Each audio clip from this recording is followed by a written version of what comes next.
Hello guys, welcome to the first lecture of our course Market the First Step और market the beginning. So guys आज हम लोग अपना first lecture that is जो कि हमारा है टाइप्स ऑफ मार्केट, इसको डिस्कस करेंगे। ये जो सारे टॉपिक्स हैं, types of market, purpose of each market, medium to trade in each market, types of possible trades in each market, ये सारे जो हमारे टॉपिक्स हैं ये इस सेक्शन के पार्ट हैं that is introduction to markets. Guys market different types के होते हैं, बहुत तरीके के मार्केट होते हैं। उसमें से एक तरीके का market that is stock market और इक्विटी मार्केट, ये सबसे ज़्यादा पॉपुलर है और काफ़ी इन्वेस्टर्स इसी से ही फैमिलियर हैं और बाकी मार्केट को वो जानते ही नहीं है। बट गाइस ऐसा नहीं है कि काफ़ी सारे मार्केट एग्जिस्ट करते हैं जिसमें इन्वेस्टर्स और ट्रेडर्स काफ़ी सारा पैसा भी कमाते हैं। ये वाला हम लोग जब अपना सेक्शन खत्म कर लेंगे that is introduction to markets, इसके बाद हम लोग अपना नेक्स्ट सेक्शन स्टार्ट करेंगे जिसमें हम लोग स्पेसिफिकली स्टॉक मार्केट का डिस्कशन करेंगे और इस सेक्शन का नाम है introduction of stock market. So guys अब बात आती है टाइप्स ऑफ मार्केट।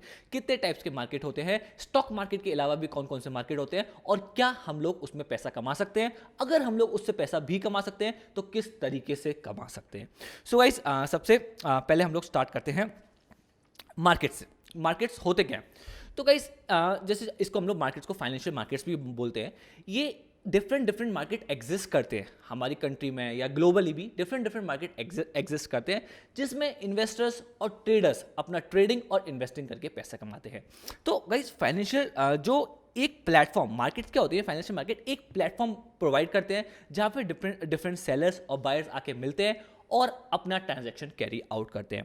तो मार्केट्स काफ़ी तरीके के हैं, जैसे आपकी रिसेंटली अब सबसे ज़्यादा हाइप पे चल रहा है हमारा क्रिप्टो मार्केट। बट गाइस हम लोग इसमें क्रिप्टो मार्केट के बारे में डिस्कस नहीं करेंगे क्योंकि वो बिल्कुल सेपरेट टॉपिक है। बट जो पॉपुलर मार्केट्स हैं जो काफ़ी सालों से एग्जिस्ट करते हैं, ऑल्दो क्रिप्टो मार्केट तो कुछ ही सालों से काफ़ी ऊपर उभर के आया है, बट कुछ मार्केट्स हैं जो सालों से एग्जिस्ट करते हैं, वो मार्केट के बारे में हम लोग डिस्कस करेंगे इस लेक्चर के अंदर। तो गाइस मैं आपको बता दूं सबसे फेमस मार्केट है हमारा इक्विटी मार्केट और स्टॉक मार्केट। इक्विटी और stock is the same thing, इसलिए आप कभी कंफ्यूज मत होइएगा, इक्विटी मार्केट और स्टॉक मार्केट एक ही चीज़ है। उसके बाद आता है हमारा कमोडिटी मार्केट, फिर आता है हमारा फॉरेक्स मार्केट और फाइनली आता है हमारा बॉन्ड मार्केट। सो गाइस अब हम लोग सबसे पहले स्टार्ट करते हैं अपना डिस्कशन स्टॉक मार्केट से, दैट इज इक्विटी मार्केट से। तो गाइस सबसे पॉपुलर फाइनेंशियल मार्केट यही है, स्टॉक मार्केट या फिर इक्विटी मार्केट। तो गाइस इसमें क्या होता है, जैसे मान लीजिए हमारी एक कंपनी है, ठीक है, हमारी एक कंपनी है प्राइवेटली अपना बिजनेस करती है और हम लोग इसको हम लोग चाहते हैं कि हम लोग पब्लिक से पैसा रेस करें। जैसे रिलायंस आपने हो सकता है गुरु मूवी देखी हो, अगर नहीं देखी तो गाइस जरूर देखिएगा, गुरु मूवी बहुत अच्छी है। इसमें दिखाया है कि कैसे रिलायंस इंडस्ट्रीज धीरू भाई अंबानी ने अपना बिजनेस स्टार्ट किया था, कैसे पब्लिक से पैसा लेके अपनी कंपनी इतनी बड़ी बनाई थी। तो guys that's a separate thing, अगर आप जरूर देखिएगा उस मूवी को। बट मैं आपको एक चीज़ बताऊं, मान लीजिए हमारी एक कंपनी है और बिजनेस करती है, अब हमें इसको एक्सपेंड करना है और इसको एक्सपेंड करने के लिए हम लोग लोन लेना नहीं चाहते या फिर हमें गवर्नमेंट लोन देगी नहीं या फिर यानी बैंक हमें लोन देगी नहीं, ऐसा भी सिनारियो हो सकता है। बट हमें अपने बिजनेस को एक्सपेंड करना है, तो गाइस उसके लिए हम लोग क्या करेंगे, हम लोग पब्लिक के पास जाएंगे। हम लोग पब्लिक के पास जाएंगे कि आप हमारी कंपनी पे पैसा लगाओ और आपको हम लोग अपनी कंपनी का मालिक बनाएंगे। राइट गाइस, हम लोग अपनी कंपनी का मालिक बनाएंगे। तो जब कंपनी लिस्ट होती है, जब कंपनी का पहली बार आईपीओ आता है, आप आईपीओ से काफ़ी ज़्यादा फैमिलियर होंगे। IPO is initial public offer, अगर नहीं है तो चिंता मत कीजिए, इसी कोर्स में हम लोग वो टॉपिक भी कवर करेंगे आगे जाके। तो भाई जब आईपीओ आता है, जब कंपनी पहली बार लिस्ट होती है स्टॉक एक्सचेंज पर, तब कंपनी अपने शेयर्स पब्लिक को ऑफर करती है। तब कंपनी स्टॉक एक्सचेंज पर लिस्ट होती है और लोग वहां से शेयर्स खरीदते हैं और कंपनी के ओनर बनते हैं। डायरेक्टली आप कंपनी के ओनर मिलते हो। जैसे कि मेरे पास रिलायंस इंडस्ट्रीज के कुछ शेयर्स हैं, तो मैं रिलायंस इंडस्ट्री का ओनर हूं, मैं रिलायंस इंडस्ट्री का मालिक हूं। वो बात अलग है कि मेरे डिसीजन रिलायंस इंडस्ट्री में नहीं चलेंगे बिकॉज मेरी ओनरशिप बहुत कम है और बड़े बड़े वहां पे स्टेक होल्डर्स बैठे हैं जिनकी ओनरशिप ज़्यादा है, इसलिए उनके ही डिसीजन कंपनी में माने जाएंगे, जो वो डिसाइड करेंगे वही होगा कंपनी के अंदर। तो गाइस जो स्टॉक मार्केट और अपना इक्विटी मार्केट होता है उसमें ऐसा ही होता है कि आप कंपनी के डायरेक्ट ओनर बनते हैं और कंपनी को, अगर आपकी शेयर होल्डिंग ज़्यादा है तो आप कंपनी को रन भी कर सकते हैं, बट अगर आपकी शेयर होल्डिंग कम है तो आप कंपनी को रन नहीं कर पाएंगे, बट ऑल्दो आप ओनर कहलाए जाएंगे। इवन आपके पास एक शेयर है, अगर रिलायंस इंडस्ट्रीज या किसी भी कंपनी का, इवन मान लीजिए आर्चीज कंपनी भी लिस्टेड है, अगर आप उसका एक शेयर भी ओन करते हैं तो आप कंपनी के शेयर होल्डर हैं, आप कंपनी के मालिक हैं। राइट गाइस, तो गाइस अब बात आती है जब कोई भी प्राइवेट कंपनी या पब्लिक कंपनी लिस्ट होती है स्टॉक एक्सचेंज पर और उसके शेयर्स पब्लिकली ट्रेड होते हैं। स्टॉक एक्सचेंज एक मीडियम होता है जिसके थ्रू वो ट्रेड होते हैं। स्टॉक एक्सचेंज के बारे में आपको नहीं पता होगा, एनएससी बीएससी शायद आपने सुना होगा या नहीं भी सुना हो, तो आप फिक्र मत कीजिएगा, हम लोग अपने अपकमिंग क्लासेस में उसको कवर करेंगे। तो गाइस जो अपना स्टॉक मार्केट होता है, जब कंपनी लिस्ट होती है और लोग उसमें इन्वेस्ट करते हैं, शेयर्स खरीदते हैं, बेचते हैं, उसी मार्केट को हम लोग स्टॉक मार्केट कहते हैं। अब बात आती है स्टॉक मार्केट में लोग पैसा कैसे कमाते हैं। तो गाइस मैं आपको बता दूं, स्टॉक मार्केट में लोग दो तरीके से पैसा कमाते हैं। पहला पैसा वो कमाते हैं डिविडेंड के रूप में। यस गाइस, डिविडेंड के रूप में। डिविडेंड क्या होता है मैं आपको ब्रीफ में समझा देता हूं, डिटेल में हम लोग जो डिविडेंड का लेक्चर होगा उसमें कवर करेंगे। तो गाइस जब कंपनी प्रॉफिट कमाती है, जैसे रिलायंस इंडस्ट्री में मैंने एक शेयर खरीद लिया, अब कंपनी के मान लो 100 शेयर है, कंपनी ने साल में पूरे 1,000 रुपये कमाए, कंपनी ने पूरे साल में 1,000 रुपये कमाए, तो ईयर एंड में आके कंपनी 1,000 रुपीज़ का कुछ परसेंट, कुछ पार्ट, यानी मान लीजिए 200 रुपये उन्होंने डिविडेंड के रूप में डिक्लेयर कर दिए। तो 100 शेयर्स थे, 200 रुपये उसने डिविडेंड के रूप में डिक्लेयर कर दिए, तो हर शेयर होल्डर को 2-2 रुपये मिलेंगे। यानी अगर मैं रिलायंस इंडस्ट्री का एक शेयर ओन करता हूँ तो मुझको 2 रुपये का डिविडेंड मिलेगा। तो इस तरीके से लोग अर्न करते हैं स्टॉक मार्केट के अंदर इन्वेस्ट करके। अब बात आती है कि ये तो एक रास्ता होगा डिविडेंड, दूसरा क्या होता है गाइस, कैपिटल गेन। अब कैपिटल गेन कैसे होता है, मान लीजिए आज मैंने रिलायंस इंडस्ट्री का शेयर खरीदा और वो 1,000 रुपीज़ का था, अब मैं उसको एक साल बाद जाके बेच रहा हूं, अब वो हो गया 1,500 रुपीज़ का। तो जो मेरा 500 रुपीज़ का गेन है that is 50% of my investment, ये मेरा कैपिटल गेन हो गया। लोग इस तरीके से भी स्टॉक मार्केट में कमाते हैं। अब गाइज मैं आपको ये प्रैक्टिकली दिखाता हूँ, ये हमारा चार्ट है, इसे इग्नोर कीजिए। एक पॉपुलर वेबसाइट है जो आई होप आप सब लोग जानते होंगे, अगर नहीं भी जानते हैं तो अभी कोई प्रॉब्लम नहीं है, आप गूगल पर जाकर टाइप कीजिएगा moneycontrol.com।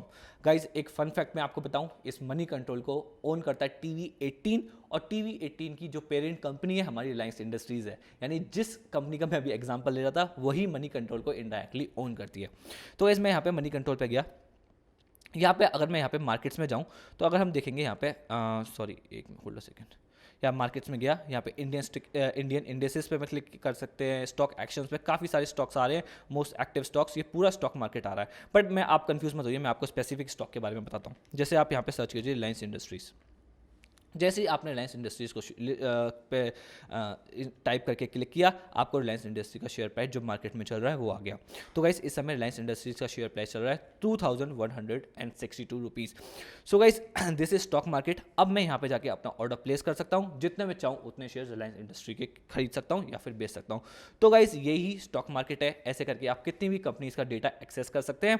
ये NSE के रेट आ रहे हैं, नेशनल स्टॉक एक्सचेंज, अगर मैं BSE पे क्लिक कर दूंगा तो BSE के रेट आ जाएंगे। ऑल्दो हमेशा NSE और BSE के रेट्स में माइनर सा डिफरेंस रहता है। जैसे NSE पे प्राइस है 2162.35 और BSE पे चल रहा है 2162.40। ये दोनों डिफरेंट एक्सचेंजेस हैं, और भी कई सारे एक्सचेंजेस हैं इंडिया के अंदर, बस सबसे ज़्यादा पॉपुलर स्टॉक एक्सचेंज है हमारे इंडिया के national stock exchange that is NSE, Bombay stock exchange that is BSE।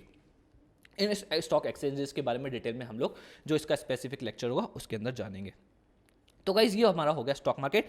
ऐसे करके हम लोग स्टॉक मार्केट के बारे में कोई भी स्टॉक, अगर हम लोग दूसरा स्टॉक लेते हैं, चलिए TCS लेते हैं, हम लोग TCS टाटा कंसल्टेंसी सर्विस बहुत बड़ी कंपनी है, रिलायंस के बाद सबसे बड़ी कंपनी इंडिया में यही है, टाटा कंसल्टेंसी सर्विसेज। इन दोनों में ऑल्दो कॉम्पिटिशन चल रहता है, कभी कभी मार्केट कैप TCS का ज़्यादा हो जाता है, कभी कभी रिलायंस का ज़्यादा हो जाता है, but as of now Reliance सबसे बड़ी कंपनी है और सेकेंड सबसे बड़ी कंपनी इंडिया की है Tata consultancy services TCS। So guys यहाँ पे देखिए हमने TCS का प्राइस आ रहा है 3,637.40 रुपीज़, और यहाँ पे ये NSE के रेट आ रहे हैं। हम लोग यहाँ से रेट देख के और अपने ब्रोकर के थ्रू इसको खरीद और बेच सकते हैं। ब्रोकर्स चलिए अब मैं आपको थोड़ा सा आइडिया देता हूँ ब्रोकर्स क्या होते हैं। गाइस आपने सुना होगा ज़ीरोधा, फायर्स, LS ब्लू, ये सारे हमारे ब्रोकर्स हैं, और भी बहुत तरीके के ब्रोकर, शेर खान हमारा ब्रोकर है, सबसे पॉपुलर ब्रोकर समय चल रहा है discount broker that is Zerodha. ये ब्रोकर्स होते हैं, इनके थ्रू हम लोग स्टॉक एक्सचेंज से कनेक्ट हो जाते हैं और अपना ऑर्डर प्लेस कर सकते हैं और खरीद और बेच सकते हैं, और हम लोग स्टॉक मार्केट में डील कर सकते हैं। बट आप अभी हो सकता है आपको चीज़ें ज़्यादा समझ नहीं आ रही होंगी, बट आप पेशेंस रखिए, एक एक करके आपके सारे कॉन्सेप्ट्स क्लियर किए जाएंगे। सो फाइनली आई होप अब आपको समझ में आ गया स्टॉक मार्केट क्या होता है।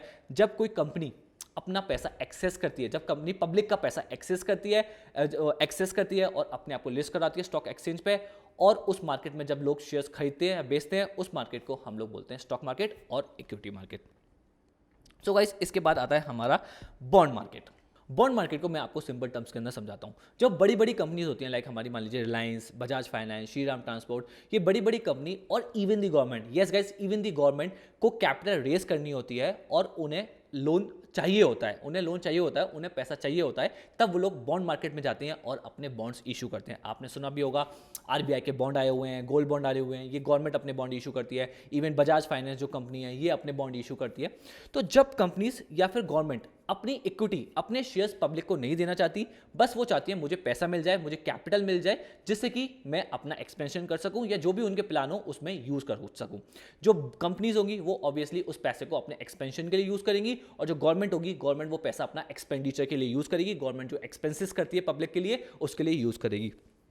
तो इस बॉन्ड मार्केट में ये होता है, आप कंपनीज को और गवर्नमेंट्स को पैसा उधार पे देते हो। यस, आप लोग पैसा उधार दे रहे हो गवर्नमेंट को और कंपनीज को, और जब भी आप पैसा उधार देते हो तो आप एक्सपेक्ट करते हो एक तो पहली चीज वो पैसा आपको वापस मिले, दैट इज प्रिंसिपल रीपेमेंट, और दूसरा आपको अपने दिए हुए पैसे पे इंटरेस्ट मिले। यस, ये इतनी ही सिंपल तरीके से बॉन्ड मार्केट काम करता है। बट बॉन्ड मार्केट में जो हमें बॉन्ड के ऊपर इंटरेस्ट मिलती है उसको हम लोग कूपन रेट बोलते हैं। सेम चीज़ है बट उसको हम लोग कूपन रेट बोलते हैं। जैसे मान लीजिए आपने 100 रुपये का बॉन्ड खरीदा, तो आपने 100 रुपये उधार दिए मान लीजिए रिलायंस इंडस्ट्रीज़ को, तो अगर उसका कूपन रेट 6% है तो आपको वो 6% का इंटरेस्ट रेट देगी। और वो इंटरेस्ट रेट कैसे पे करेगी, ईयरली पे करेगी, मंथली पे करेगी या सेमी एनुअली पे करेगी, ये ऑलरेडी प्री डिसाइडेड होता है। जब आप बॉन्ड खरीदते हैं, जब बॉन्ड में आप अप्लाई करते हैं, तब आपको पहले ही पता होता है कि आपको कैसे कैसे इंटरेस्ट मिलेगा और कब जाके फाइनली जो प्रिंसिपल अमाउंट है वो मैच्योर होगा और आपको वापस मिलेगा। तो गाइस बॉन्ड मार्केट में कमाने के दो तरीके हो गए। पहला हमारा होगा कूपन रेट जिसमें हमें इंटरेस्ट मिलेगी, और दूसरा हमारा हो गया प्रिंसिपल रीपेमेंट। अब आप सोच रहे होंगे जो प्रिंसिपल रीपेमेंट है, अगर हमने 100 रुपये उधार दिए, हमें 100 ही वापस मिल रहे हैं, तो इसमें हमने कमाया कैसे? तो गाइस इसका आंसर ये होगा कि कुछ बॉन्ड्स लिस्टेड भी होते हैं। यस गाइस, कुछ नहीं मतलब काफ़ी सारे बॉन्ड्स लिस्टेड होते हैं और उन बॉन्ड्स की वैल्यू भी फ्लक्चुएट करती रहती है। जैसे मान लीजिए आपने 100 रुपये दिए रिलायंस इंडस्ट्रीज़ को, 6% तो इंटरेस्ट रेट आपको हमेशा मिलता रहेगा। जैसे 5 साल का बॉन्ड है तो 5 साल तक आपको 6% इंटरेस्ट रेट मिलता रहेगा। But at the same time bound की वैल्यू भी, अगर वो लिस्टेड बॉन्ड है तो बॉन्ड की वैल्यू भी चेंज होती रही होगी, जो फेस वैल्यू जो आपने दी थी। मान लीजिए आपने 100 दिए थे, तो हो सकता है उस बॉन्ड की वैल्यू 5 साल बाद 110 हो जाए, 120 हो जाए, या फिर हो सकता है वो गिर भी जाए और वो 80 हो जाए। तो ये जो फ्लक्चुएशन आती है, इससे भी लोग पैसे कमाते हैं, बॉन्ड की वैल्यू भी चेंज होती है। अब गाइस बात आती है कि जो बॉन्ड मार्केट है वो इक्विटी मार्केट से डिफरेंट क्या है। अगर दोनों ही केसेस में पब्लिक अपना पैसा उधार दे रही है कंपनीज को, तो गाइज मैं आपको बता दूं, पब्लिक, जब हम लोग इक्विटी की बात करते हैं, इक्विटी मार्केट की, तो कंपनी में वो जो पैसा इन्वेस्ट कर रहा है इन्वेस्टर, वो मालिक बनता है। यस, मालिक बनता है। जो स्टेक होल्डर, जो इन्वेस्टर होता है, वो कंपनी का मालिक होता है, उसका राइट होता है कंपनी के हिस्से पर। बट ऑल्दो वो मैं आपको बता ही चुका हूँ, अगर आपकी शेयर होल्डिंग कम है तो आपके डिसीजंस माने नहीं जाएंगे, बट आप एक शेयर भी ओन करते हैं तो आप मालिक कहलाएंगे। बट जब हम लोग बॉन्ड मार्केट की बात करते हैं, तो कंपनी को आपने उधार दिया है, आप कंपनी के क्रेडिटर हो, आप कंपनी के लेंडर हो, बट आप कंपनी के ओनर नहीं हो। जो आपने पैसा दिया है वो आपको वापस मिल जाएगा आज या नहीं तो कल, मगर आप कंपनी के मालिक नहीं हो। यही सबसे बड़ा डिफरेंस है इक्विटी मार्केट में और बॉन्ड मार्केट में। अब गाइस कुछ लिस्टेड बॉन्ड्स को मैं के रेट्स आपको एक्सेस करना सिखाता हूँ। ये वही हमारा मनी कंट्रोल का प्लेटफॉर्म है। यहाँ पे हम लोग जाएंगे मार्केट्स के अंदर और यहाँ पे हम लोग अदर्स में क्लिक करेंगे बॉन्ड्स के ऊपर। जब हम लोग बॉन्ड्स के ऊपर क्लिक करेंगे तो बॉन्ड्स के जो रेट चल रहे होंगे वो हमारे पास यहाँ पे आ जाएंगे। देखिए मैं यहाँ पे मूव कर देता हूँ। ये सारे बॉन्ड्स जो आ रहे हैं वो सारे लिस्टेड बॉन्ड हैं। ब्लू डार्ट कंपनी आपने सुनी होगी, काफ़ी बड़ी कोरियर कंपनी है, उसका भी देखो बॉन्ड लिस्टेड है, जिसकी फेस वैल्यू 10 है और इस समय उसका करंट प्राइस चल रहा है 5634। ये देखिए सीरीज आ रही है, N1 series, N2 series, N3 series, यानी ब्लू डार्ट ने अपनी काफ़ी सारी बॉन्ड की सीरीज निकाल रखी है। सारे बॉन्ड एक साथ इशू नहीं करती है कंपनी को। मान लो 1000 रुपये की जरूरत है तो हो सकता है कभी वो 250 रुपीज़ के बॉन्ड इशू कर दिए, फिर 6 महीने बस 250 रुपीज़ के और कर दिए। तो यही सारी वो सीरीज आ रही हैं। ब्रिटानिया इंडस्ट्रीज़ ने भी अपने बॉन्ड इशू कर रखे हैं। ब्रिटानिया कितनी बड़ी कंपनी आपने सुनी होगी। अपना doctor Reddy laboratories, housing and urban development corporation, इन सब लोगों ने अपने बॉन्ड्स इशू कर रखे हैं। गवर्नमेंट के भी बॉन्ड्स होते हैं, जैसे अपना गोल्ड सॉवरिन बॉन्ड होता है, Indian railway finance corporation IRFC, ये हमारी गवर्नमेंट कंपनी है, इसने भी अपना बॉन्ड इशू कर रखा है। मुथूट फाइनेंस, इसने भी अपने बॉन्ड इशू कर रखे हैं। अब ये सारी जो फाइनेंस कंपनी है वो सबसे ज़्यादा अपने बॉन्ड इशू करती हैं। वो क्या करती हैं, आपसे पैसे लेती हैं। जैसे आपसे पैसा ले लिया उन्होंने 6% पे, और आगे वो पैसा देती हैं लोगों को 10% पे, तो बीच में जो 4% का होगा वो उनका प्रॉफिट हो गया।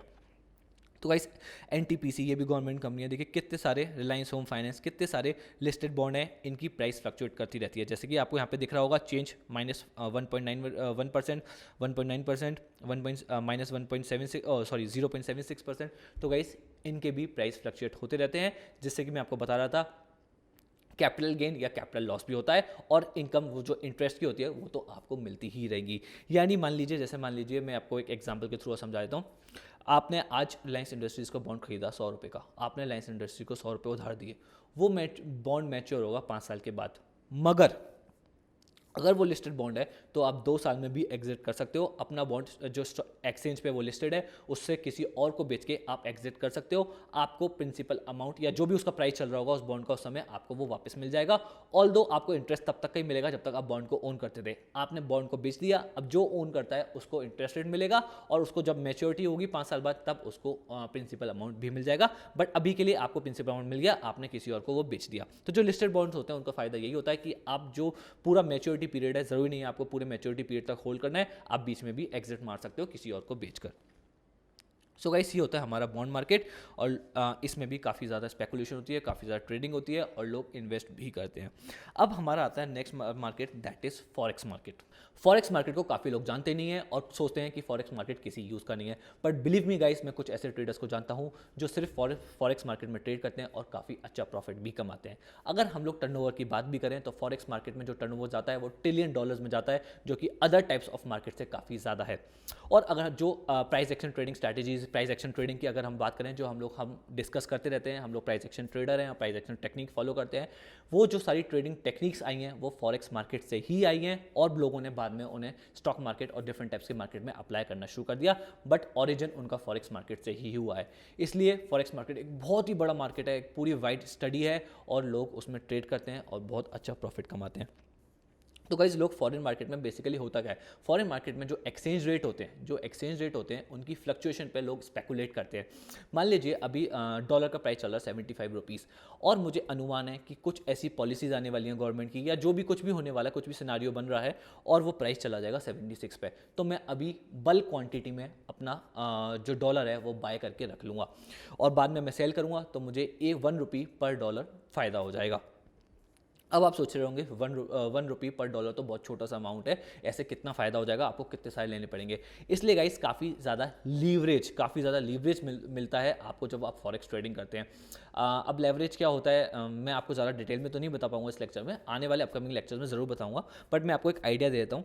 मान लीजिए आपके अकाउंट में 100 रुपीज़ है, 100 रुपीज़ से आप पोजीशन बनाने 1000 रुपीज़ की, उसको हम लोग बोलते हैं कि 10 टाइम्स आपको लेवरेज मिला है, आपके ब्रोकर ने आपको प्रोवाइड किया है। फॉरेक्स मार्केट में ये लेवरेज 500 टाइम्स तक भी जाता है, आपको बहुत बड़ा बड़ा लेवरेज मिलता है, यानी आप छोटे अमाउंट से एक बहुत बड़ी पोजीशन बना पाते हैं और इस बड़ी पोजीशन की वजह से जो 1 रुपी पर डॉलर का प्रॉफिट है वो काफ़ी ज़्यादा बड़ा हो जाएगा। तो गाइस फॉरेक्स मार्केट में भी बहुत बड़े लेवल पे ट्रेडिंग होती है। और अगर हम लोग बात करें तो जो हमारे करेंसी पेयर्स होते हैं, जैसे मान लीजिए हमारा INR JPY, यानी हमारे जो जापानीज अपना येन है, ठीक है, INR USD जो हमारे इंडियन रुपीज़ का डॉलर के साथ करेंसी पेयर है, INR यूरो। तो गाइस ये डिफरेंट करेंसी पेयर्स होते हैं, इनके रेट्स आपको मार्केट में मिलते रहते हैं और लोग इसमें बड़े बड़े लॉट्स उठा के ट्रेडिंग करते हैं। अब गाइज मैं आपको मनी कंट्रोल की साइट पे दिखा भी देता हूँ कि कैसे आप फॉरेन मार्केट के रेट एक्सेस कर सकते हैं। एक रेट होता है जो हमारा RBI इशू करता है, रेफरेंस रेट, आप जाके आप फिजिकली भी अपना खरीद सकते हैं। जैसे मान लीजिए अगर आपको डॉलर में इन्वेस्ट करना है, आपको पता है डॉलर अप्रिशिएट होने वाला है कुछ सालों में, तो आप फिजिकली बैंक में जाके भी डॉलर खरीद सकते हैं, मगर आपको फिजिकल फॉर्म में नहीं चाहिए, आपको पूरा पैसा देना नहीं है, आपको कम पैसे से बड़ी पोजीशन बनानी है, जैसे मैंने आपको बताया लेवरेज। तो गाइस आप आप मार्केट में जाइए, आप एक्सचेंजेस पे जाइए, काफ़ी सारे एक्सचेंजेस पे इनके फ्यूचर्स एंड ऑप्शंस लिस्टेड हैं और आप लॉट खरीद के बड़ी पोजीशन बना सकते हैं। आई नो आपको थोड़े टर्म्स अभी समझ नहीं आ रहे होंगे, बट आप पेशेंस रखिए, आपको सब 1 बाय 1 क्लियर किया जाएगा।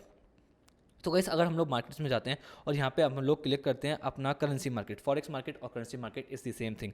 तो देखिए यहाँ पे रेट्स आ रही हैं, 1 रुपी अभी चल रहा है, 1 रुपी इज इक्वल्स टू $0.0135। ये डिफरेंट फॉर्म में है इसलिए आपको अजीब लग रहा है, वो रेट वही है अपनी, $1 is equals to 75 rupees.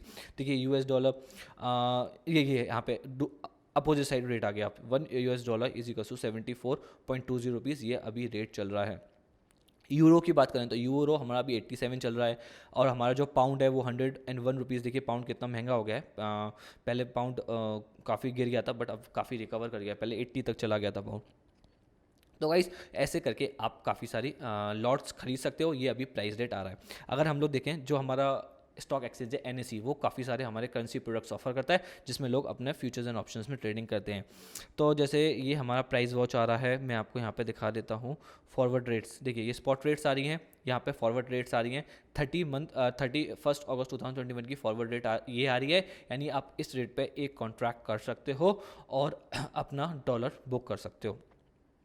Right guys, ये ऑप्शन चेन आ रही है करेंसी की, जो ऑप्शन चेन होती है, ऑप्शंस क्या होते हैं वो हम लोग अपनी आने वाली क्लास में डिस्कस करेंगे। तो इन शॉर्ट मैं आपको बताना यही चाहता हूँ, फॉरेक्स मार्केट भी काफ़ी बड़ा मार्केट है, काफ़ी ज़्यादा वॉल्यूम आता है, और जो हमारे ट्रेडर्स हैं वो इसमें ट्रेडिंग करके काफ़ी अच्छा प्रॉफिट भी कमाते हैं। अब हमारा नेक्स्ट आता है कमोडिटी मार्केट। अब कमोडिटी मार्केट क्या होता है? कमोडिटी मार्केट के कुछ स्पेसिफिक स्टॉक एक्सचेंजेस हैं।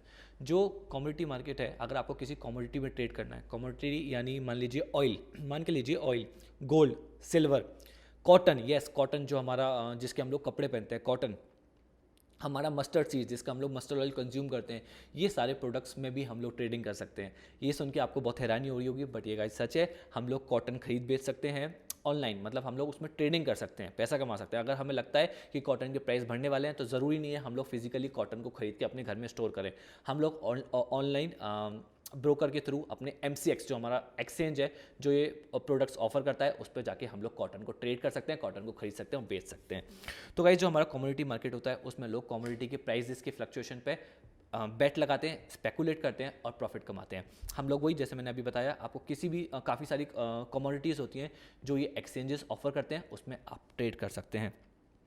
तो मैं यहाँ पे मार्केट में जाके दिखाता हूँ आपको कमोडिटी मार्केट। यहाँ पे आपको दिख रहा है कमोडिटी मार्केट। देखिए, ये MCX एक स्टॉक एक्सचेंज नहीं है, ये डिफरेंट एक्सचेंज है। MCX स्टॉक एक्सचेंज तो हमारा NSE BSE ये स्टॉक एक्सचेंज है, इस पे स्टॉक्स ट्रेड होते हैं। बट अगर हम लोग MCX की बात करें, NCDEX की बात करें, तो इस पे स्टॉक्स ट्रेड नहीं होते, यानी रिलायंस के शेयर, TCS के शेयर्स आपको इस एक्सचेंज पे नहीं मिलेंगे। बाकी जो हमारा एक्सचेंज का सेक्शन है उसमें मैं आपको काफ़ी कुछ और क्लियर करूँगा। बट हाँ, आप इन एक्सचेंज पे जाके कमोडिटीज़ खरीद सकते हैं, आप गोल्ड खरीद सकते हैं, आप सिल्वर खरीद सकते हैं। देखिए, गोल्ड का प्राइस आ रहा है 47,000, ये पर 10 ग्राम्स का रेट आ रहा है। सिल्वर का आ रहा है 62,000, कॉटन का रेट आ रहा है, क्रूड ऑयल का आ रहा है, और नेचुरल गैस, ये सारे जो हमारे कमोडिटीज़ हैं, इसको आप ट्रेड कर सकते हैं। इनके फ्यूचर्स एंड ऑप्शंस खरीद सकते हैं या फिर बेच सकते हैं। कमोडिटी मार्केट भी काफ़ी बड़ा मार्केट है जिसमें लोग ट्रेडिंग करते हैं। अब गाइस, और इन्वेस्टिंग भी करते हैं। अब गाइस, बात आती है, हर एक मार्केट को एस्टेब्लिश करने का एक पर्पस था। ये सारे मार्केट इसलिए नहीं बनाए गए थे कि लोग आएँ बस उसमें ट्रेडिंग करें, कुछ ना कुछ एक मोटिव था, एक इकोनॉमिक मतलब रीज़न था जिसकी वजह से ये मार्केट सेटअप किए गए थे। जैसे हमारा स्टॉक मार्केट हो गया, कमोडिटी मार्केट हो गया, फॉरेक्स मार्केट हो गया, बॉन्ड मार्केट, हर मार्केट को एस्टेब्लिश करने का एक पर्पस था। जैसे कि स्टॉक मार्केट का एस्टेब्लिश करने का पर्पस मैंने आपको इसी लेक्चर में बताया था, जैसे कि कंपनीज पब्लिक का पैसा एक्सेस कर सकें और उसको यूज़ करके एक बिजनेस कर सकें, और जो पब्लिक है उसको ओनर बना सकें, और जब कंपनी मुनाफा कमाए तो उसका शेयर डिविडेंड के रूप में अपने स्टॉक होल्डर्स को भी दे। तो गाइस, इसकी वजह से, इस रीज़न की वजह से इक्विटी या फिर स्टॉक मार्केट सेटअप किया गया था। बट और मार्केट जैसे कमोडिटी, फॉरेक्स, बॉन्ड मार्केट, ये सारे मार्केट्स को सेटअप करने का भी कोई ना कोई रीज़न था, जो हम लोग अपने next lecture, that is purpose of each market में डिटेल में डिस्कस करेंगे। So guys, thank you so much, I will see you in my next lecture.